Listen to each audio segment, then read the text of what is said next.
with your main Chip Washington. When it comes to information, the main got an arsenal. Bring you up to speed with what you need. He's a local and nationwide news feed. Let's talk about it. Dialect to do something about it. Chip got the flow wide open if you got questions about it. Man, it's the show that brings you to your raw. To solve all problems, it starts with real talk. Real talk. It's real talk. It's real talk. It's real talk. It's real talk. It's real talk. It's real talk. It's real talk. It's real talk. It's real talk. It's real talk. It's real talk. It's real talk. It's real talk. It's real talk. It's real talk. Yeah. Welcome to Real Talk with your host, Chip Washington. It's real talk. It's real talk. It's real talk.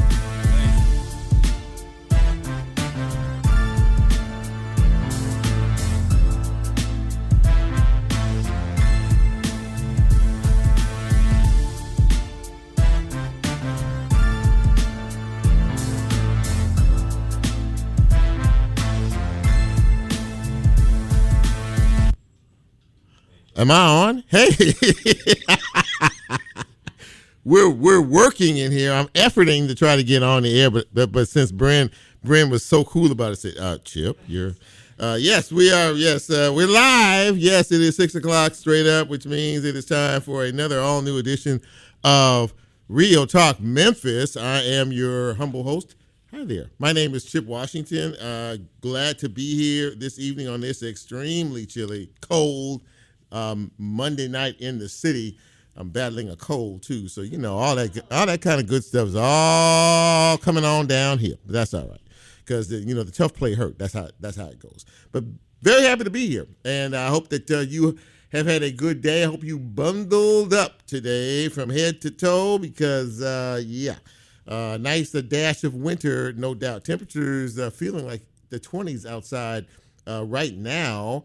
But the good news is that as every day goes by, we are going to see temperatures increase. And by the time we get to, maybe Thursday, Wednesday, Thursday, we'll see temperatures close to 70 degrees again. But let's just get through what we need to get through first. Cooling centers the warming centers rather are open for those of you who need that, because it's way too cold to be outside. Glad to have you with us. Let's jump into it. I'll give you the rundown of my guests in just a couple of minutes, but you can find us in several ways. We're on right now live 91.7 WYXR. You can also find us on the WYXR app. We are on the TuneIn app. And, yes, we are live streaming tonight on Facebook Live, so you can catch us there. And when the show posts in the next day or two, we will be available on YouTube. And as a podcast, we will be available wherever it is you get your favorite podcast. So there you go. Lots of ways to find this program.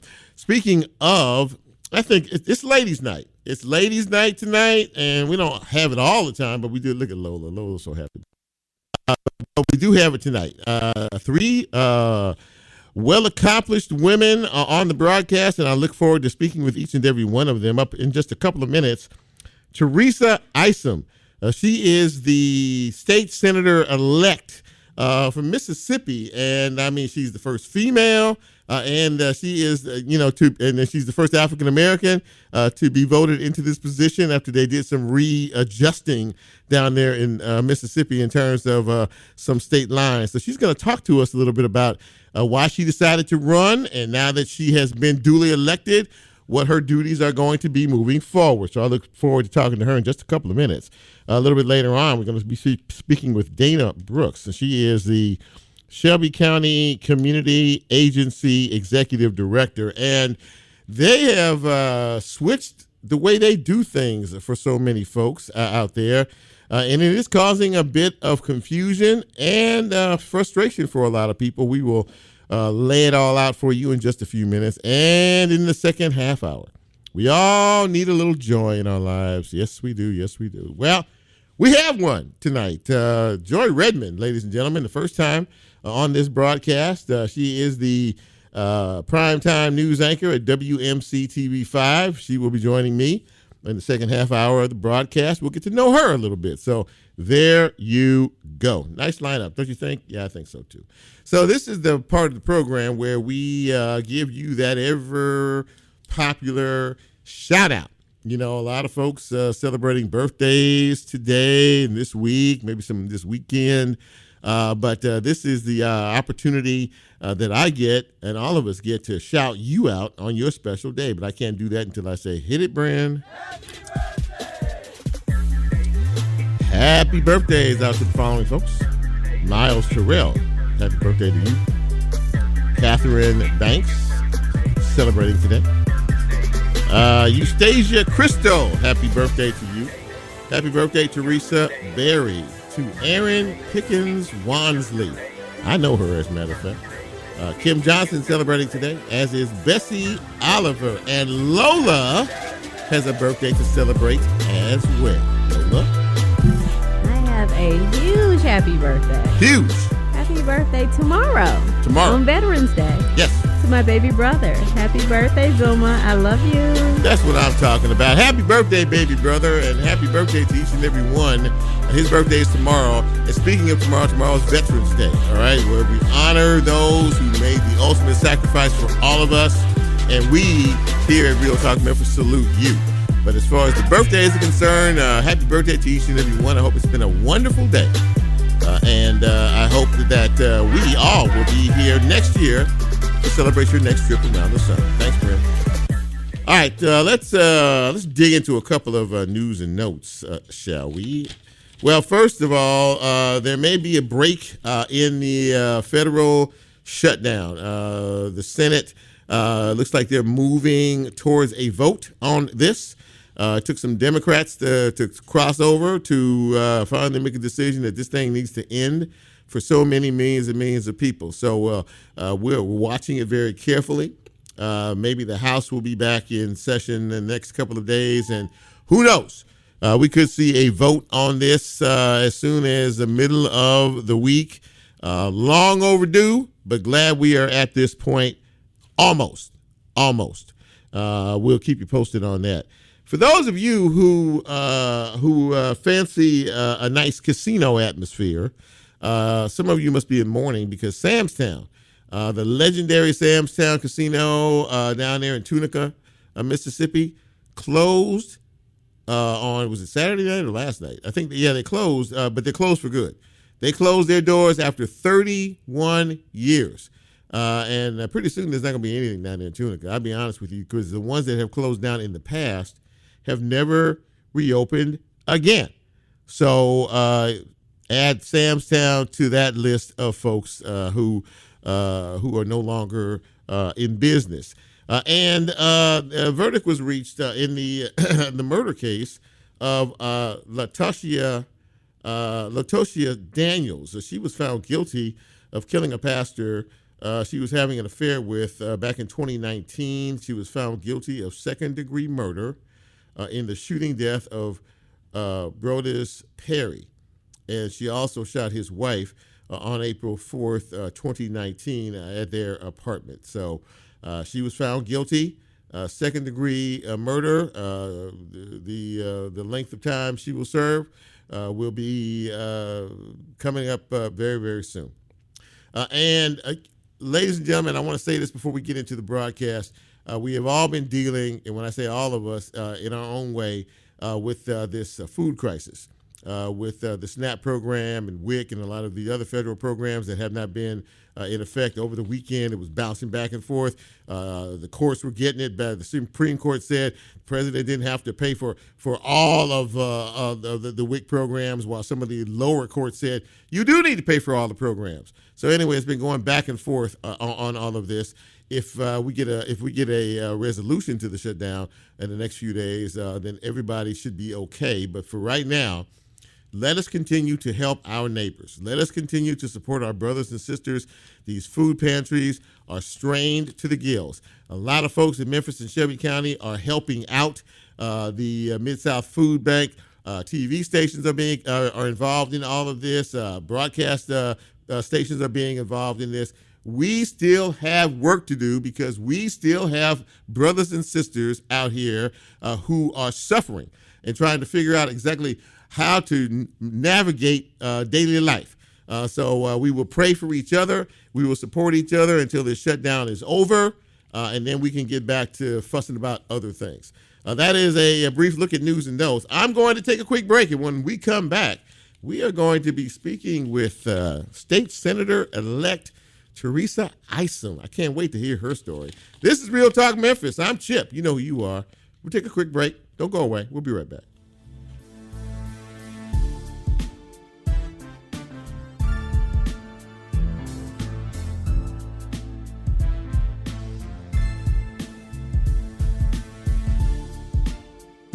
If you like Real Talk, here's a way you can get involved. Do you have a show topic idea or suggestion? Want to be considered a guest or have a guest idea? Then send Chip a message on his Real Talk show page and you can be a part of the Real Talk experience. So as he always says, go out and tell somebody. We'll be right back.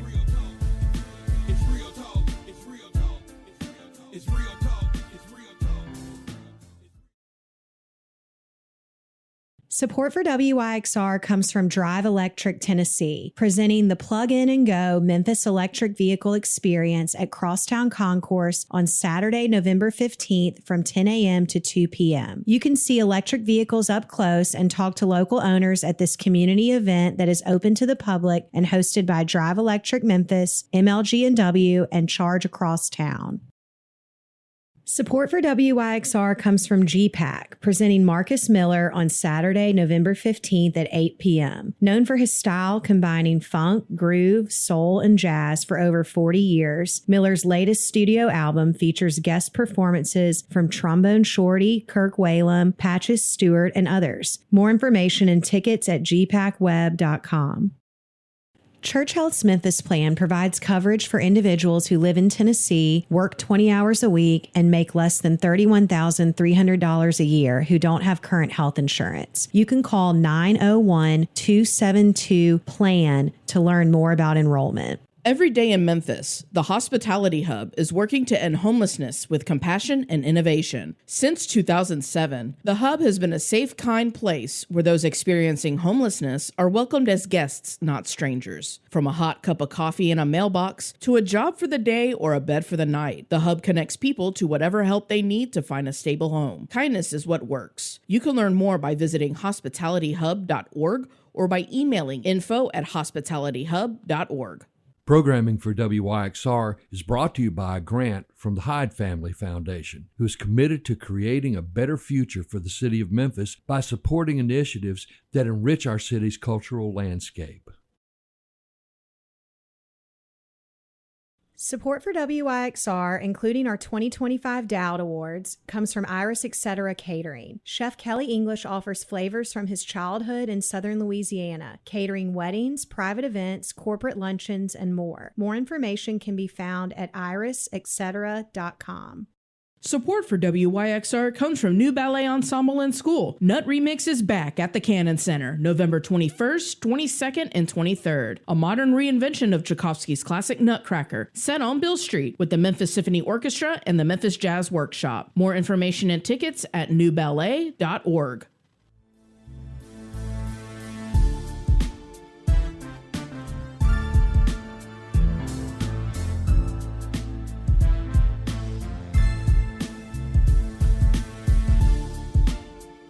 Get Real Talk on the TuneIn mobile app under WYXR, and he's now streaming live on Facebook. And you can also catch a rebroadcast on YouTube. Just put WYXR in the search box and hit subscribe. Now back to more Real Talk with Chip Washington.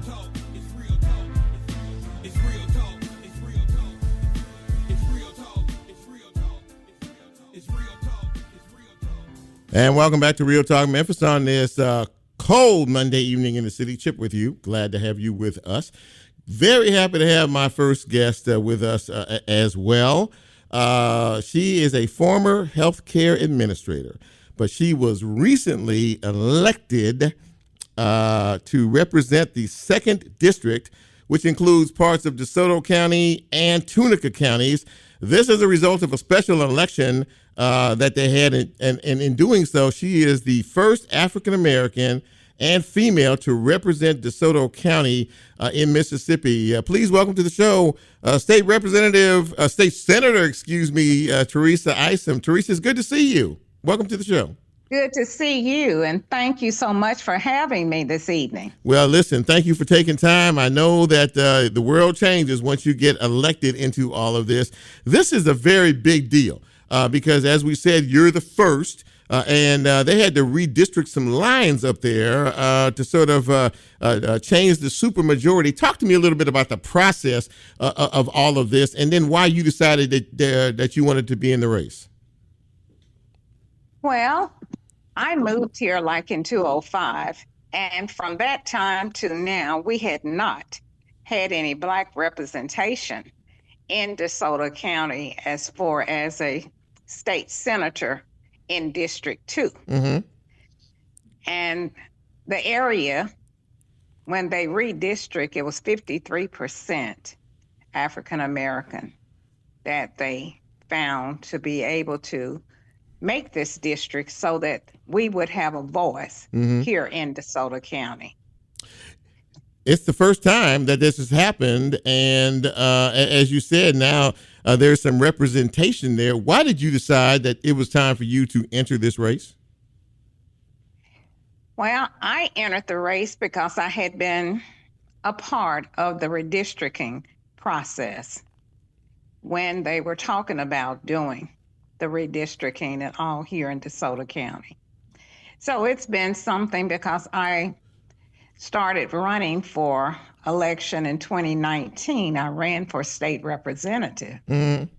Then in 2021, but the way the lines were drawn, you could not win. Everything was at a 33 or 38 percentile.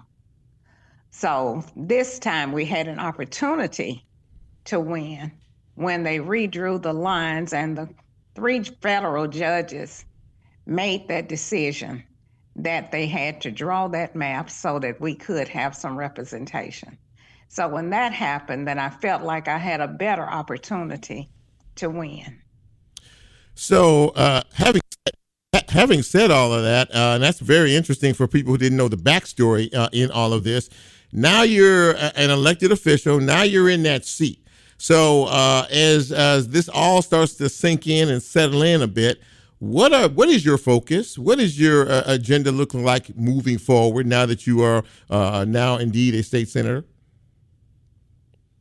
My focus is going to be on health care and on education, funding the schools, fully funding, because the first thing that's on the agenda coming up for a session is going to be about school choice with the vouchers. And here in DeSoto County, the recipients, the constituents have told me that they are not wanting to have school choice vouchers, but to maintain full funding for the public school system.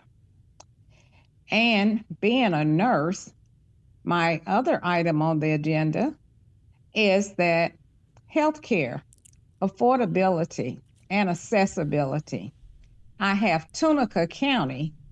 So in Tunica County, those residents have to come all the way to DeSoto County, which is 50 or 60 miles for them just to come, to get real health care and to have accessible and affordable health care.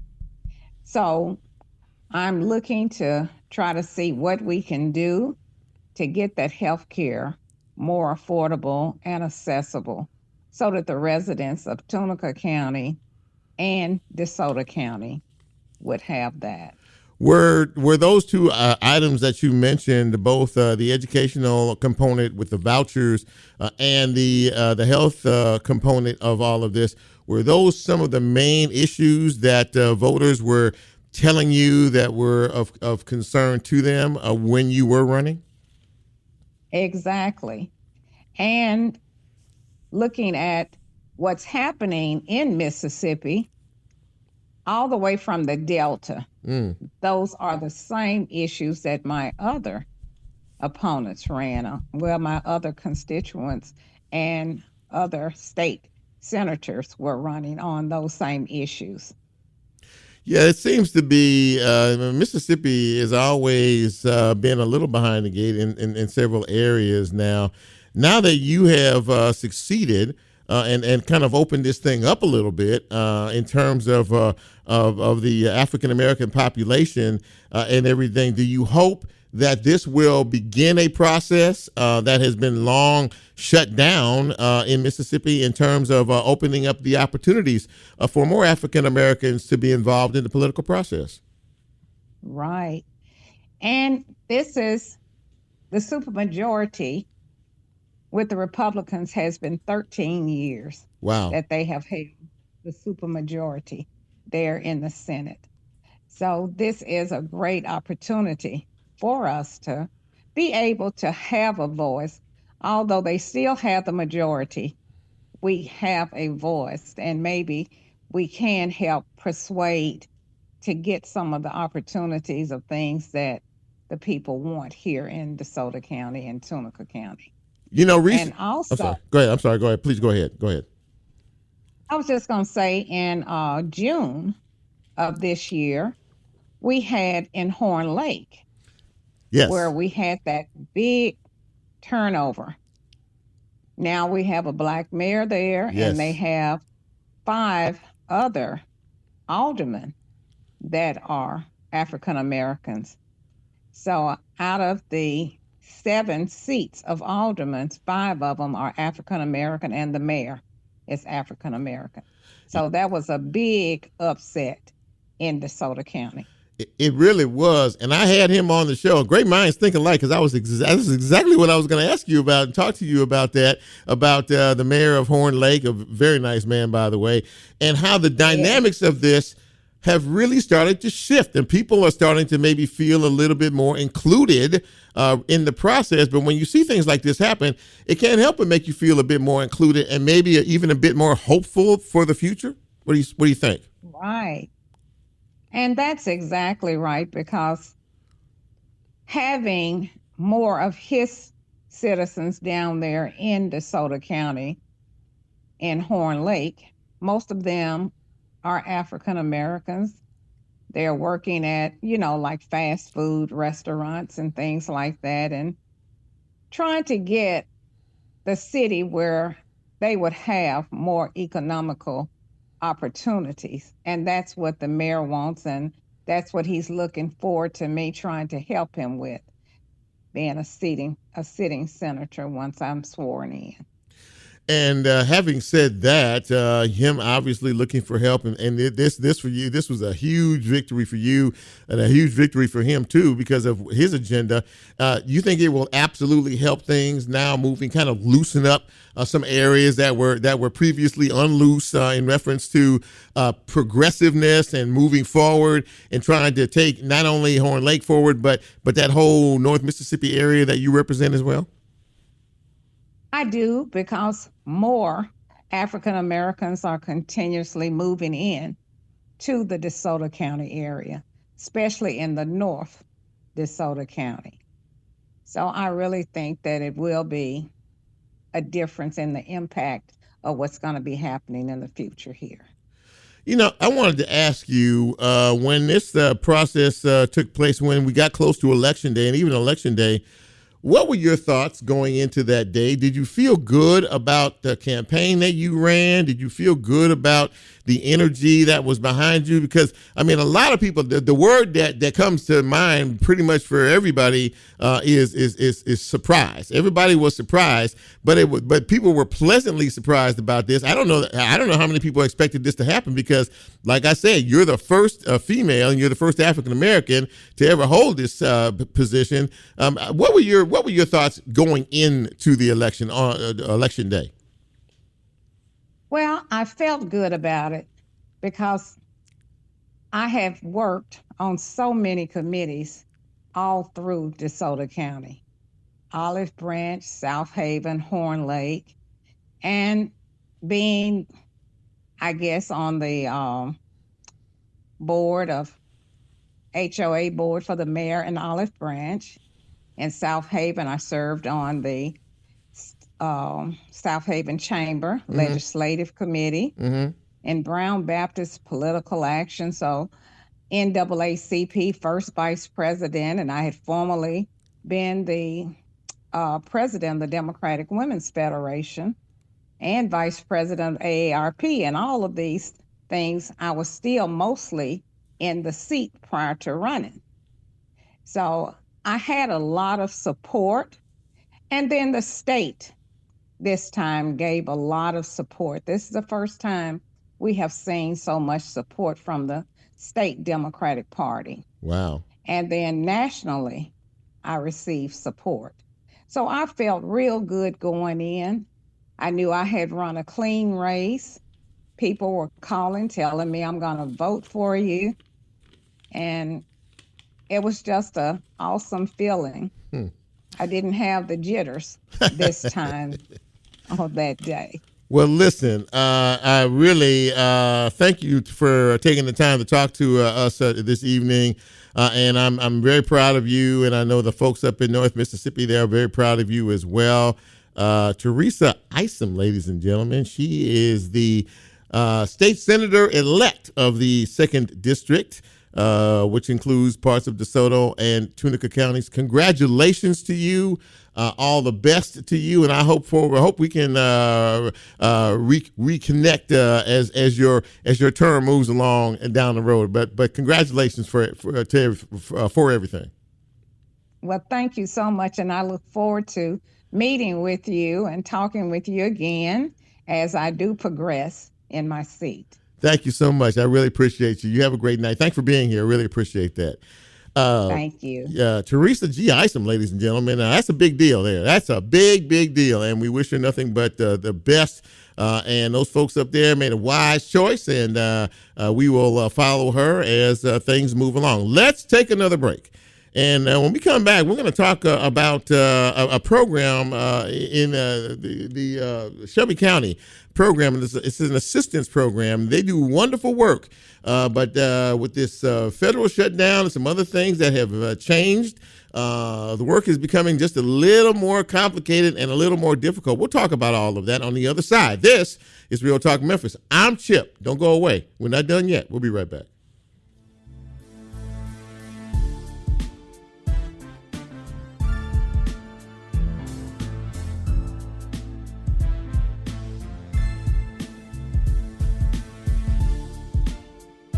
If you like Real Talk, here's a way you can get involved. Do you have a show topic idea or suggestion? Want to be considered a guest or have a guest idea? Then send Chip a message on his Real Talk show page and you can be a part of the Real Talk experience. So as he always says, go out and tell somebody. We'll be right back.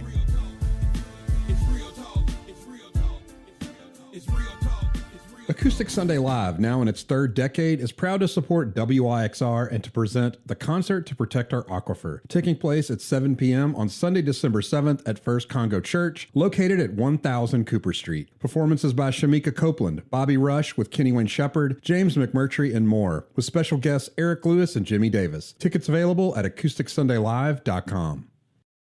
Raised by Soundfest is back the weekend of December 6th at Crosstown Concourse. We're looking for volunteers to help make it all happen, and you'll get VIP lounge access and free after-party entry as a thank you. Sign up now at volunteer.wyxr.org.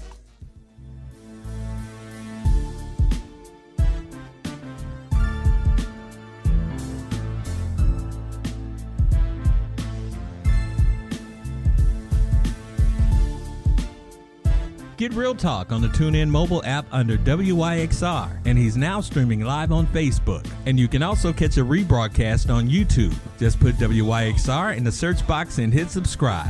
Now back to more Real Talk with Chip Washington.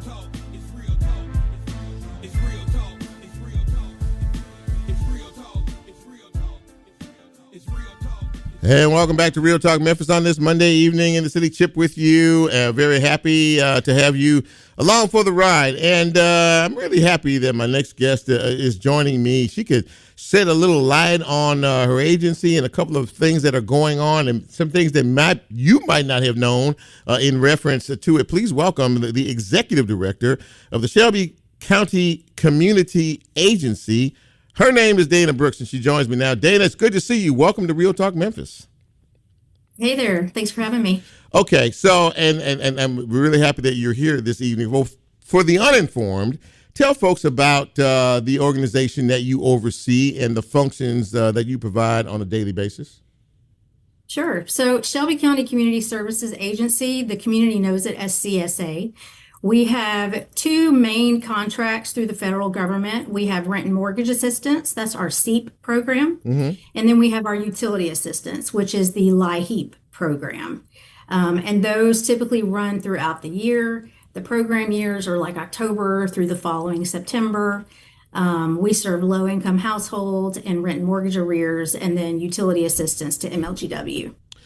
That's a big deal. Those programs are big deals, especially when we think about the challenges that many people have in Memphis and Shelby County and poverty rate and things like that. I imagine that you guys are pretty busy on a daily basis, no? We are when the government is not shut down. Yeah. Okay, since you went there, let's go there. The government shutdown has caused a lot of headache and heartache for everyone. I saw you recently on doing a TV interview about some of the challenges it has provided to your program. Tell us a little bit about that. It really has. It's pretty much delayed what we can do on a daily basis. And so our program years have been pushed back. Normally we would open the floodgates on October 1. Our LIHEAP program didn't open until November. And even then everyone's being waitlisted because we don't have the funding right now. Oh my. Our rent and mortgage is not even opening until we hope December 1st.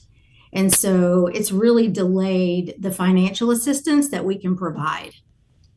That is a very, very big deal that you just laid out there. So for so many folks who are expecting things to happen at a certain time of the year, they plan their calendar around all of this. They plan their activities and events around all of this and everything else. And so that's a very, very big deal. And there's also another hitch in this as to where people, how they apply now.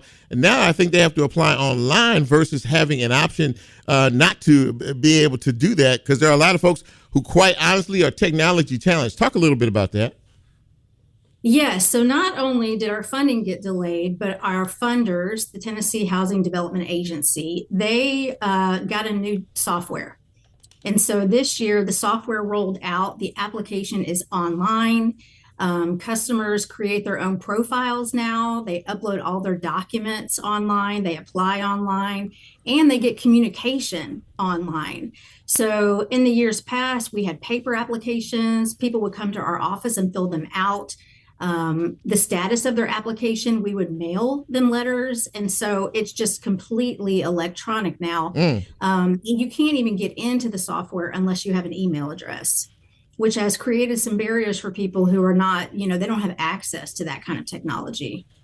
So for people who don't, and you're exactly right, a lot of people don't have access to it. How do you, and I know they're frustrated with it. How does one kind of navigate themselves around a different way of trying to do things now? Well, we went out in the community for about the last month and really tried to not only train, but educate our partners, faith-based organizations, different service providers in the area, libraries, community centers, community meetings. We're hoping that people can really rely on their family, their neighbors, people that have access to that kind of equipment. We do walk people through the process over the phone. They can call. We can walk them through the entire process. We have tutorial videos on our website. But yeah, it's a completely different beast this year. This really sounds like all hands on deck. When you talk about family members are going to have to jump in and kind of guide this ship, a lot of folks through the unknown. And we have heard, in reference to the shutdown, we have heard that things are moving through the mud a little bit, and hopefully this will be over sooner than later. But my question to you is, based on the programmatics that you deal with on a daily basis, how long will it take for you all to sort of get back kind of right-sized again? I mean, we know about the technological issue that has come your way, but just in terms of the day-to-day and the processing and the payments and things like that for the two programs, how long do you think it will take for you guys to kind of get right side up again? That's a really good question because we're learning at the same time the public is. We were exposed to the software like at the end of October. And so we're learning just like them. Now, as far as processing time, like the LIHEAP program's been open for about a week. We've gotten over 3,000 applications so far. In a week? So yeah. Wow. I'm sorry. Go ahead. And so our staff is processing as quickly as they can. The good news is because people are already kind of starting to apply, once it's processed, it goes on a wait list. Once the funding is released from the government, we can just pay off that wait list and then move forward like normal. So as far as the payments and everything else, as soon as the government releases, the funds, we can kind of keep it rolling. It's just we've had to learn how to process online, just like the public has learned how to apply online. And so it's a big learning curve. Wow, no doubt about it. For anybody listening who may be familiar with the program, who may even be a part of it or use it, what is the message you want to tell folks? You have an opportunity here to kind of let folks know what's really going on, because a lot of times we only hear part of the story. We don't hear the whole story. But what would you like to tell people who are affected by this or who might be affected by this? I really want them to know that the decisions are made by the state. We have to do what our funders tell us to do. Sure. There are a lot of changes with the program this year. The benefit awards are different. We're paying less than we normally would. There are a lot of changes. So we want people to plan.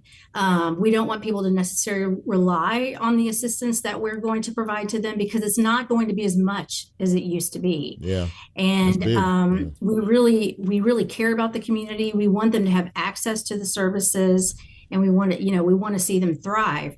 It's just they've got to have a plan B. Because even the benefits that we pay once we have the funding are going to be less than normal. So people really have to know what's coming, and they have to know how they're going to be able to adjust things, because you're saying, hey, look, just so you know, you may not be getting what you're used to getting.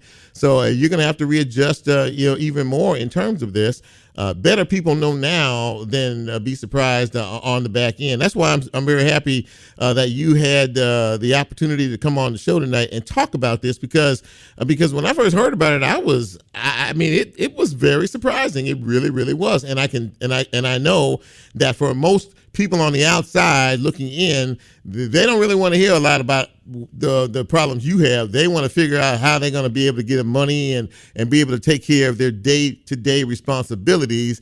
So I'm really happy that you had a chance to come on the show tonight and really kind of walk us through this process, and basically let people know, look, we're working hard, and as soon as they get their act together and the government gets their act together, we're going to continue to roll this thing out. But there will be, so basically, Dana, what you're saying is, once we get this train moving again, there will be some substantial changes that some folks are going to have to prepare for, correct?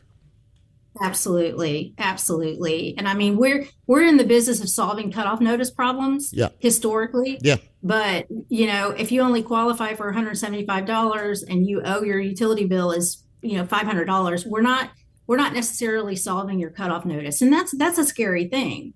And so we do need people to plan ahead. Because in the old days, we were paying $600, $800, $1,000, and we're just not paying that anymore. And those are state guidelines. They tell us what to do.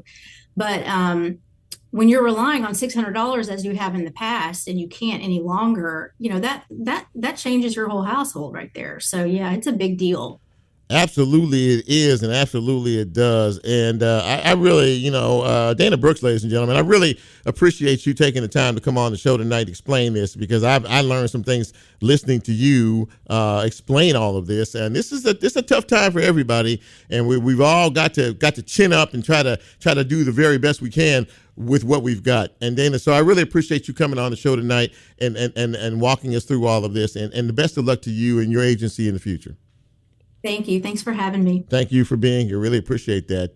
Dana Brooks, ladies and gentlemen, Shelby County Community Agency. Yeah, they're going through like everybody else is going through. So we'll pray for them like we pray for you. Let us take one final break, and when we come back, we're gonna give you a peek behind the TV news curtain, ladies and gentlemen. We have a very popular news anchor that is joining me next. This is Real Talk Memphis. I'm Chip. Yes, I'm the one with the skull cap on. We'll take a quick break, and we'll be right back. Don't go away. More of Real Talk Memphis to come.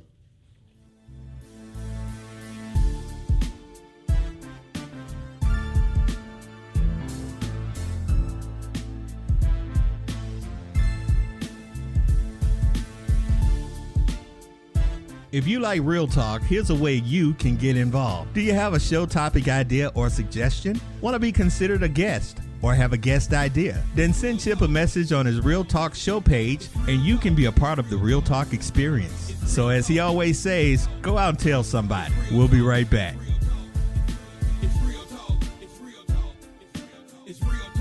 Whether it's a clunker or a classic, your car can keep Memphis grooving. Free pickup, tax deductible, and all for WYXR. Donate your vehicle at cars.wyxr.org. Want to reach a passionate audience who loves Memphis's arts and music scene? Sponsor WYXR and connect your brand with the city's creative community. More information at wyxr.org/sponsorship. Support for WYXR comes from New Ballet Ensemble and School. Nut Remix is back at the Cannon Center, November 21st, 22nd, and 23rd. A modern reinvention of Tchaikovsky's classic Nutcracker, set on Bill Street with the Memphis Symphony Orchestra and the Memphis Jazz Workshop. More information and tickets at newballet.org.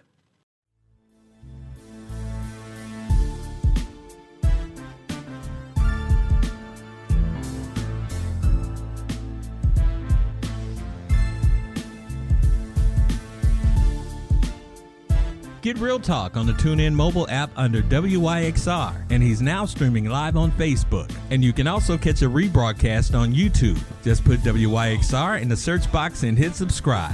Now back to more Real Talk with Chip Washington.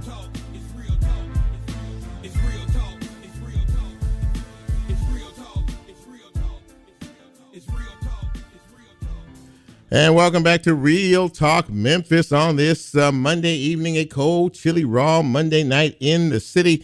Glad to have you with us, Chip here. And, I come from the world of television news, broadcasting, journalism. I worked at a few places around here. And my next guest is someone that all of you watch every night, 5, 6, and 10, over at a little station called WMC TV 5. And when she first got here, she brought joy in the mornings. Now she's bringing joy in the evenings. And now I'm bringing you Joy Redmond, TV news anchor for Action News 5, Channel 5. Hi, Joy. How are you? Hi, Chip. I'm doing well. How are you? Hello. Hello. I'm doing great. And listen, thank you for taking some time. I know how the news thing goes, and I know you just got off the air not too long ago. But I really, I'm happy that you could take a few minutes with our audience this evening. So, Joy, you got here in 2018. Am I correct? I did. You got it. And when you came as not an evening anchor, but no, I was in the mornings, bright and early. We call it dark 30. That's right. That's exactly what it was. Dark 30. And I'm gonna tell you, because you don't remember, and I'm gonna tell the audience too. I actually met you the first day you got here. Andrew Douglas, who at one time was your co-anchor in the mornings. Okay. There was a reception. Somewhere that there was a reception, a late afternoon reception, and and he brought you to the reception. So you met some folks, and you kind of got a chance to say hello to you and this and that and the whole 9 yards. But the one thing I remember, and this was back 2018, you said when you got here, you got here the night before and you stayed at the Peabody Hotel. You said, man, that Peabody Hotel is a nice joint. You don't remember? Look at you. You remember that, don't you? That. Yeah, I do. You said that's a nice spot there, boy. But listen, we've been watched you and we watch you now. I guess I want to go back, Joy, before you got here. What piqued your interest about broadcast journalism and news in particular? Well, it's funny you should ask, Chip. I always had kind of, I guess you'd call it maybe like a hankering for news. I actually did not start out in broadcast journalism. I was doing it freelance. I was actually in corporate America, and I'm from Detroit. Right. If anybody didn't know that, right. 313. Lions took care of business on Sunday. All right, here we go. Against my team. That was my team. You guys whooped up on it, but that's okay. That's all right. Yeah, that's me. Okay, look, it's all love. Okay, right? Yes, ma'am. Yes, but ma'am. yeah, I was working corporate America, actually for an insurance company in Detroit, and I would always just kind of freelance for Comcast Cable whenever they had something going on. I would go out and just report for them, and it was just kind of a thing. And it just one day, I actually was a trainer for the health insurance company. I remember I used to have like a live, an audience of participants who were learning, some things about billing and whatever. Sure. And every time I would do a class, they would say, "You look like you should be a news anchor." And I would hear it over and over again. I was like, you know what? Maybe that's just a little tap that I should actually go ahead and pursue. So honestly, that's how I got into it. That's the real. Wow. Wow, that's an interesting story. God works in mysterious ways. We all know that. Yes, he does. No doubt about that. And I kind of with me, I've always been kind of a news dude. I spend a lot of my time watching CNN and just because I want to be I've always wanted to kind of be in the know, have knowledge. You know what I'm saying? And sure. I've always thought that was important. That's why I asked that question. Now, you work with the legendary Joe Birch and of course Ron and all my pals over there, and I'm just everybody seems to fit so well together. The philosophy of news, as long as you've been doing it, I'm curious to know from your perspective as an anchor, how has it changed? Times have changed, hours have changed, but in terms of news, the content, how you present to the audience, in your opinion, for as long as you've been doing it, how has it changed, or has it for you? Yeah, it definitely has changed. As a matter of fact, when I first started out, hard to say it and hard for probably anybody to believe, my first job was in Duluth, Minnesota. Okay. If anybody knows where that is, right? Okay. 2 hours north of the Twin Cities. And we didn't even have a live broadcast, Chip, as a matter of fact. And I learned, it was my first job in that itty bitty market, but I learned so many things there and was able to translate it. So I moved around a little bit and have been blessed and fortunate to get in some bigger markets. But yes, it has changed incredibly, because as you are well aware now, we are battling this thing, it's 2 letters that are crippling and a little bit scary for all of us in this industry. Maybe even you too. AI. First the right? A and then, yeah, exactly. Right. Yeah. So definitely different the way it was when I first got into the business, and then just kind of how it is now. I've definitely seen the evolution of it. Our news content, like you just mentioned, our content is different now. We're at a different place in life now than we were when it comes to what people are dealing with, what people want to hear. The landscape of life has changed. I've been doing this now over 20 years. So you can imagine back in Duluth, Minnesota, right? Yeah. Especially in that particular market, it's like if there was a crime committed, it became the news of probably the year. Yeah, sure. Over and over again, Sure, so that just gives you an idea, but back then versus where things are now. So it has definitely changed. People are more hungry for it now. Like you said, you grew up, you've been a newsie and just kind of watching. It used to just kind of be what's happening. Yes. Kind of on the forefront. And now everything is really you know what I mean? Like I think news now has become a part of people's actual lives, and it's more in touch. Whereas before it seemed like, oh, that was for them, or it was out of touch. But now it's all, to me, news of the day is now hitting all of us in our backyards. You mentioned something that I don't really think a lot, maybe from the public perception, really understand. But you being inside the circle of broadcast news, AI is becoming a thing, and it's becoming a bigger thing. How much conversation, if much at all, is given to that on a daily basis in terms of your news and your news meetings and things like that? Oh, we're constantly thinking about it. Matter of fact, our corporation has created. Sorry about that. Our corporation has created something that they're calling. I think it's called like Gray AI. It's got to be a tool that reporters need now because, as you know, you click on something and it's so real now until it's scary. They're duping the personalities. Yes. Products. Yeah. I mean, it's crazy. So yeah, it's definitely become a part of our discussions because we have to make sure that we differentiate between what's real and what's not. You know what I mean? So it's constantly a thing. We had to implement policies and procedures on how to navigate it because it's out there. One thing that local news depends on is really the trust of the general public. You have to establish a trust. There's a relationship there. People are watching you through that screen, but there's an identifiability that goes along with that. And I just wonder, from that perspective, do you all think about that much? You're very natural. I mean, you're very real, and you come off very, very natural. But I mean, in terms of that, how does one build the trust of a community? Especially, it's just coming into it. Now, you've been here for a while now, and people love you. But I mean, at the same time, building that trust is very important, is it not? It is. And first of all, I want to say I love the people of Memphis back. I think that's just it. And for me, Chip, honestly, it's funny that you should mention it. And we always talk about this. Sure, there are certain things that AI can give you, right?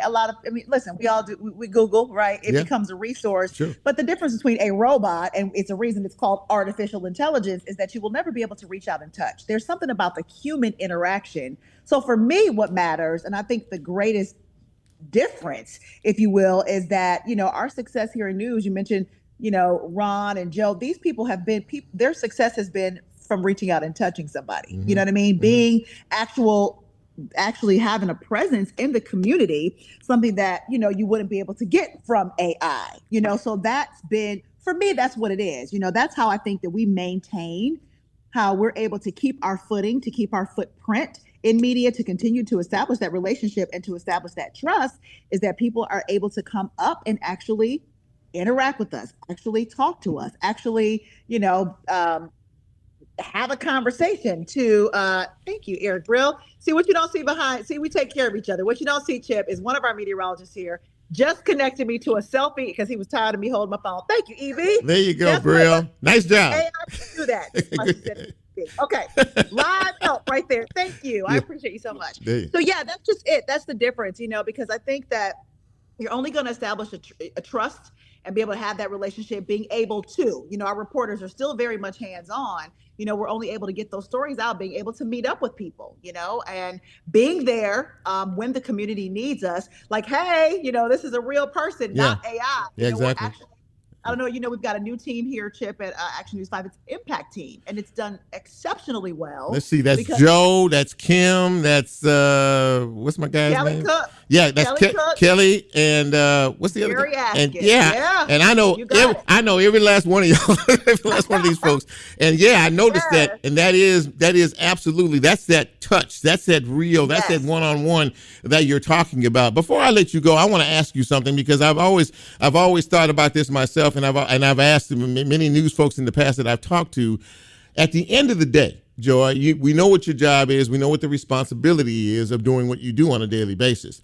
But in terms of content, in terms of stories, in terms of some stories that can be quite disturbing to a lot of us, they would have to be disturbing to you. At the end of the day, you're not an AI, you're not a robot, you're a human being. When you have to present news that is a little tough to digest or a little hard to, for folks to kind of, really, absorb. What does that do to you, if anything? Does that make sense, the question I just asked you? It does make sense, yeah. And I've been asked it before, and it is tough. It's that moment when you have to separate emotional from professional. Because as you know, Chip, our jobs as journalists is just to give, remember the old little saying, just the facts, ma'am, just the facts. Yeah, sure. We're not able to interject. But at the same time, there is a human side to it. As polarized as this world may be, I don't think anybody would not be able to get in the moment of a child, our most innocent and vulnerable, being harmed. Sure. Crime is never right. Murder is never right on any surface, regardless of political beliefs, regardless of whatever the case may be. A family is left hurting. And so for me, being able to be in that moment with you, it is hard. I've cried. I'll be honest with you. I have cried on TV. My eyes got to sweating on something. And I was like, ooh, because I think that people understand that, though. The coverage that will be most memorable for me, and I've had the opportunity to share this desk I'm sitting at now with Kim and Joe, seasoned vets in our business, Tyree Nichols. I don't know anybody who could not look at that jaw-dropping, hurtful, compelling video and just be robotic. Sure. That's when you would have AI telling you what you're seeing. So it was in that moment. And the people of Memphis were so kind. I was stopped so much after that interview, and they were like, Joy, you had a real mama. Because I'm a mama. I have a son. Yeah. So it is very hard for me to sit there. So it's just moments like that, you know what I mean, where you still have to present the facts, give you the information. But, because I am not a robot, we're going to have those moments where there's connectivity there. Well, listen.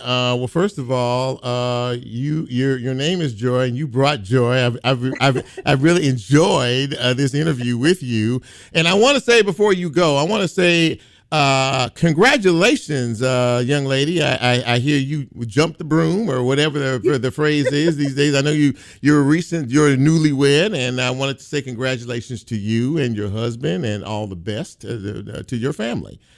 Thank you, Chip. We really appreciate that. Yes, I am a newlywed and couldn't be more happier to have done that right here in Memphis. And I am so glad to hear you say I bring joy, because that's all I'm trying to do. The J to the J-O-Y, by the way, Chip. Some people mess it up, put that I. Don't do that. It's J-O-Y. Only way to spell joy. Oh, my goodness. Well, I'm going to always spell it that way. Listen, this is your first visit with me, and I hope as time moves on, it won't be your last. It won't be the last. Absolutely. Thank you for having me. Well, thank you for being here, and I really appreciate everything that you do on a daily basis. Thank you, Joy. I really appreciate it. Thank you. Appreciate you, Chip. There you go, ladies and gentlemen. She brought some joy to this evening broadcast tonight. Joy Redmond, ladies and gentlemen, from Action News 5. That about wraps it up for me tonight. But before I go, you know what comes on after this show. My guy, Bren Butler, the man who hosts that show you're starting to kind of groove to, called Event Horizon. Bren, the seasons have changed and things are cooling down and getting cold, hanging out. So what are we to experience from you this evening? Yeah, you're right. The seasons are changing. It's getting darker. This week I made my list, or made my set, and about yesterday or 2 days ago I thought, this works really well flipped backwards, starting with the last song. So we'll try that out, splitting it up into two sections of genres again. So stay tuned for some of that.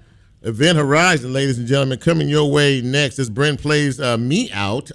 This, as always, has been a really good show. I don't know about what you think. I hope you think it was a good show. We had some great guests. We had some great conversation tonight. I do this show with you in mind. I put this show together. We talk about stories that mean something in and around our community, and bring folks in who can break it down for us. I thank you, the ones who do support the show, the ones who have watched the show, the ones who like what we do. And I've always said to you, if you like what we do, it's simple for me. Go out and tell somebody, hey, check out that Real Talk Memphis dude on Monday nights. You have to say Chip, just say that dude on Monday nights from 6 to 7 o'clock. And I would appreciate it nonetheless. So listen, it's cold outside. It'll be really cold the next couple of days before it warms up, headed to the weekend. Bundle up. Take care of your elderly family members and friends. Watch out for other folks, because they may not be watching out for you. Make sure folks are warm and comfortable. And let's pray for each other. So for all of us here at Real Talk Memphis, for Bren, who will be up in just a minute with Event Horizon, for lovely Lola, and for myself, thank you for being a part of what we do each and every week. And until next time, we are out. See you soon. Excellent.